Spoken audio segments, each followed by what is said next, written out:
The first clue to proving her innocence had been sitting in her memory the entire time, and it would take her almost losing everything to remember it.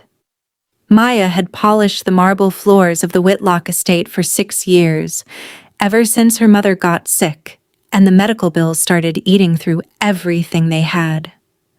She sent half her paycheck home every month to keep her younger brother in school. This job wasn't just income to her. It was the only thing standing between her family and losing everything, and she knew it every single morning she walked through that service entrance. So when the head of security pulled a sealed folder out of the laundry basket she carried every day, she felt her whole future collapse in real time. This wasn't a necklace. It was the original deed and mineral rights agreement to 400 acres the Whitlock family had spent 3 generations trying to keep buried, and now every guest in that ballroom thought she'd stolen it. Vivian Whitlock, the bride, stood in her wedding dress and pointed straight at her. Said the staff had always been a risk. Said people like her couldn't be trusted around things of real value.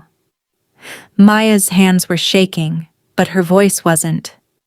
She said poverty wasn't a confession, and she wouldn't let them turn her into a criminal just because it was convenient timing.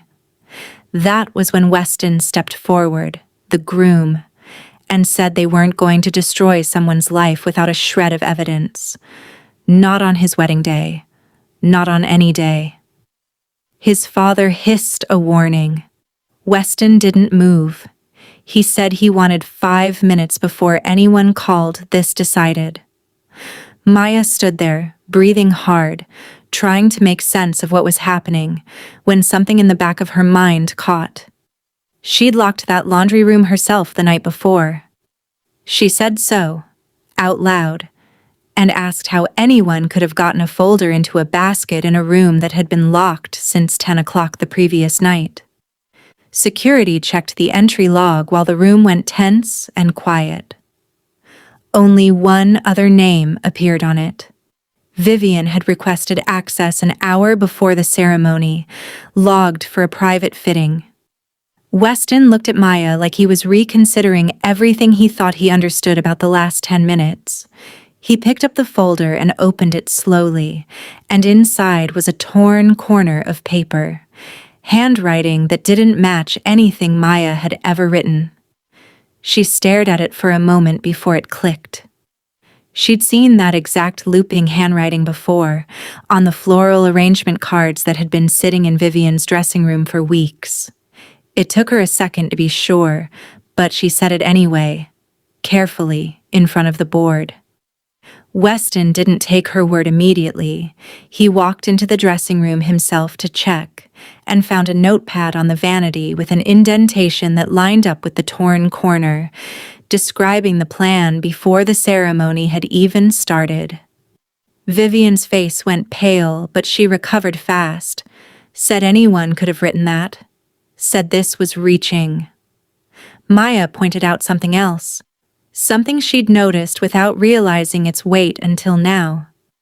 Vivian had kept her gloves on all morning, even through photos, even when every other bridesmaid had taken theirs off for the ring shots. Under the glove, her fingers still carried fresh ink. Vivian's father stood, demanding the ceremony resume, calling this a family matter beneath everyone's attention. Weston said he wasn't marrying inside a lie built to protect land deals his own family didn't want exposed, no matter how uncomfortable that made anyone in the room. Near the kitchen doors, Roland the estate steward had gone still the moment the logbook was mentioned, and he stayed still through the notepad, through the gloves, his eyes dropping to the floor every time someone looked his way. Maya noticed him before anyone else did. She walked over slowly and asked, quietly, if he wanted to say something. He didn't answer at first. She waited. She told him nobody was going to blame a man for being afraid of losing his job, but staying silent now would cost him more than the truth would. That was what broke him. He admitted Vivian had ordered him to plant the folder that morning, timed specifically because the merger paperwork with her family's company was set to close at noon, paperwork that would have collapsed instantly if anyone realized the Whitlocks didn't fully own the mineral rights they were about to sell. The room erupted in whispers. Weston turned to his father and suspended the wedding on the spot, no longer asking for permission from anyone. But it was Maya who asked the question that mattered most, the one nobody in that ballroom could answer. She asked why no one had ever told her that her own grandfather once held partial rights to that same land. Investigators arrived within the hour, and by evening, the estate's private records confirmed it.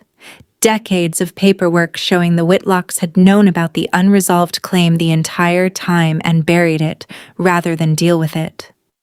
The accusation against Maya was formally withdrawn in front of the same board, the same cameras, the same family that had been ready to let her carry the blame that morning.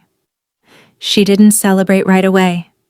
She sat alone in the staff hallway for a long moment, finally letting her hands shake the way they'd wanted to all day, thinking about her mother, her brother, the 6 years she'd given this house without ever once being seen inside it.